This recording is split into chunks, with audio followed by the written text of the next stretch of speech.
ਆਖਣ ਲੱਗੀ ਪਿਓ ਨੂੰ ਧੀ ਮਨਜ਼ੂਰਾਂ ਦੀ। ਸੁਣਿਆ ਏ ਅੱਜ ਛੁੱਟੀ ਏ ਮਜ਼ਦੂਰਾਂ ਦੀ। ਅੱਬਾ ਜੀ ਅੱਜ ਛੁੱਟੀ ਅਸੀਂ ਮਨਾਵਾਂਗੇ, ਆਪਣੇ ਸਾਰੇ ਦੁੱਖ ਤੇ ਦਰਦ ਭੁਲਾਵਾਂਗੇ। ਟਾਲੀ ਥੱਲੇ ਆਪਣੀ ਮੰਜੀ ਡਾਵਾਂਗੇ, ਇਕੱਠੇ ਰੱਜ ਦੁਪਹਿਰ ਨੂੰ ਰੋਟੀ ਖਾਵਾਂਗੇ। ਆਪਣੇ ਹੱਥੀ ਚਾਹ ਦਾ ਕੱਪ ਪਿਲਾਵਾਂਗੀ, ਹੌਲੀ ਹੌਲੀ ਪੱਖੀ ਝੱਲ ਸੁਲਾਵਾਂਗੀ। ਲੌਡੇ ਵੇਲੇ ਸੌਂ ਕੇ ਜਦ ਉੱਠ ਜਾਓਗੇ, ਧੀਏ ਧੀਏ ਕਹਿ ਕੇ ਕੋਲ ਬੁਲਾਓਗੇ। ਅੱਬਾ ਜੀ ਮੈਂ ਨੱਸੀ ਨੱਸੀ ਆਵਾਂਗੀ, ਝੱਜਰ ਚੋਂ ਪਾਣੀ ਨਾਲ ਲਿਆਵਾਂਗੀ। ਅੱਬਾ ਜੀ ਓ ਮੇਰੇ ਸੋਹਣੇ ਅੱਬਾ ਜੀ।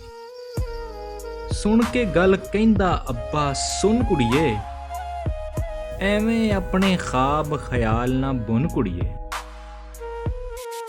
ਕੰਮ ਤੇ ਜਾ ਕੇ ਪੈਸੇ ਚਾਰ ਕਮਾਵਾਂਗਾ, ਆਉਂਦਾ ਹੋਇਆ ਰਾਸ਼ਨ ਨਾਲ ਲਿਆਵਾਂਗਾ। ਸਾਡੇ ਵਿਹੜੇ ਦੁੱਖ ਦੀ ਤੇਜ਼ ਹਨੇਰੀ ਏ, ਪੈਸੇ ਪੈਸੇ ਦੀ ਅੱਜ ਲੋੜ ਵਧੇਰੀ ਏ।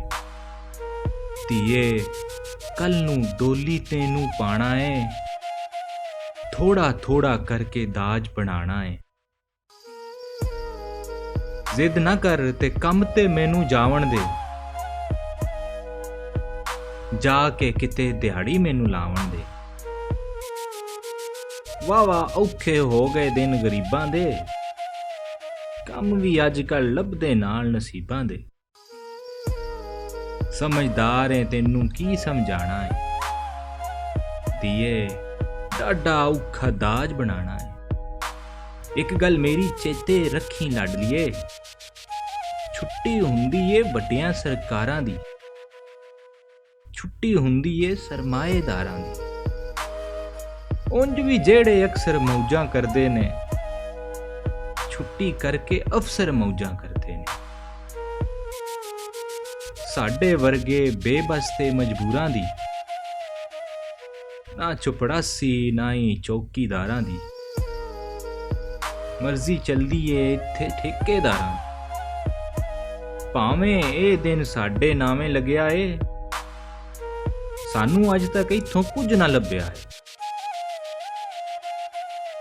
ਸਾਡੇ ਵਰਗੇ ਬੇਬਸ ਤੇ ਮਜਬੂਰਾਂ ਦੀ, ਧੀਏ ਛੁੱਟੀ ਹੁੰਦੀ ਨਹੀਂ ਮਜ਼ਦੂਰਾਂ ਦੀ। ਧੀਏ ਛੁੱਟੀ ਹੁੰਦੀ ਨਹੀਂ ਮਜ਼ਦੂਰਾਂ ਦੀ।